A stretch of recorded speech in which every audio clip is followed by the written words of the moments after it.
What's going on, guys? Today I wanted to touch on the topic of, do you need to eat tasty foods? Everybody loves them, but do you need them?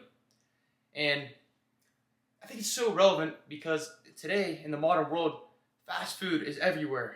You could easily get your hands on junk food at this grocery store, but do you actually need them? Do you need this food? These tasty foods? No. Simple answer is no, you do not need them. And think of it like this. Your body, it needs macronutrients, it needs the fats, the carbs, the proteins, it needs micronutrients, it needs the vitamins and minerals. And do these tasty foods have these? Sometimes, it depends. But a lot of times, they're removing what your body actually needs. But here becomes the real problem. Is today, these foods, they will make you think that you're actually getting these nutrients because they do have them, but in imbalanced amounts. That is the problem. You're hitting the jackpot every time you're eating these high fat, high sugar foods. Your body's thinking, wow, we just hit a lot of energy. Let's come back here. Let's have some more of these foods because we're gonna survive for longer. Think of it from like a history standpoint, from a hunter-gatherer. Did they need food that tasted good? Or were they just eating to survive? They cared about their energy. Like, imagine giving a hunter sugar, like candy. They've never had candy. Imagine giving it to them, okay? They would think that it is the gold mine of energy, that they just need to get it more because their taste buds are telling them it's high energy. And that's exactly how you get tricked, is you think that these foods, like your mind thinks these foods are high energy. You know they're not good for you. You know they're not good for you, but your mind actually does think that they are going to provide the right amount of energy for you because based on the way they taste, they're modified to make you think that. That's why you want to eat more of them, okay? But like I was saying, with the hunter and gatherers, if you were to give them these, they would think that they got the gold.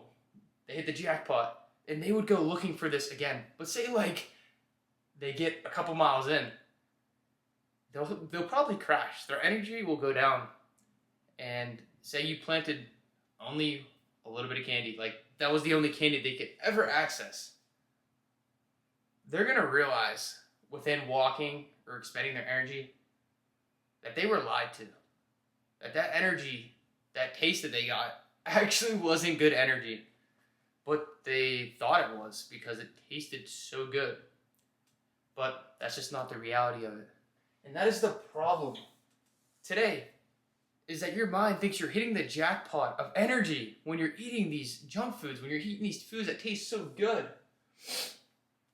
But the problem is they're not good for you, is they lack the nutrients that these bland foods have for you, okay? And like I said before, your mind, it thinks it's a rare occasion. But today, it's not a rare occasion. It's everywhere. People fill their house with it. You could walk 5 steps. You don't have to go find it. It's right there for you to grab at all times. Something that tells your mind it's a rare occasion, but you could access it so easily. So it leads to people getting addicted to these kind of high sugar, high fat, high salt foods that lead to becoming overweight. It's not healthy for your heart to get these high amounts of salt in your diet, okay? But you may be thinking, okay, so I'm never going to be able to eat these foods ever again. That's not quite the case. I'm going to provide you with a little solution here. What I think the solution is if this is a problem for you, you need to progressively overload this into your life. Progressively overloading, eating a little bit healthier.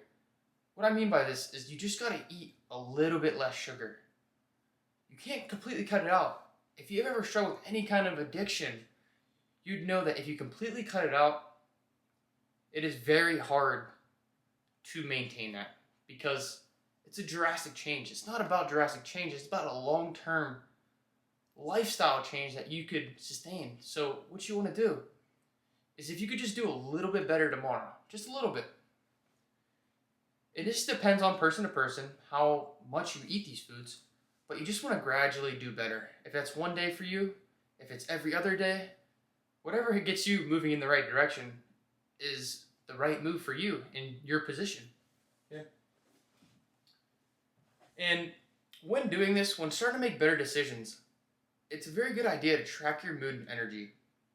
Because if you solely base your meals based off how they taste, maybe you're not liking the way they taste, but if you start realizing your energy and mood are getting better as a result of these foods, even if they're not the tastiest, you will begin to like them more just because they make you feel good. Okay? And other main problem today is you gotta realize that you can't have FOMO. What I mean by this is you can't fear missing out on these foods. Even with these blander foods, you can still make them taste a little bit better. Just use ingredients that are coming from the earth, that are natural, that don't have added salt, that don't have added sugar. Look at the back of a nutrition label. You will see sauces, marinades, all this has added stuff that your body doesn't need because it's creating imbalance. All these foods, all these different things they add in, it's so out of balance. The sugar, fats, and salts are so out of balance. But with regular healthy food, everything balances out nice. These whole natural foods, you won't have these problems. They're balanced out naturally because they're meant to be consumed by us, because they're meant to give us the right kind of energy. So you start to gain this energy, but you see other people enjoying these foods and you think they're happy from getting these such tasty foods, and then you get this fear of missing out. You can't fear missing out.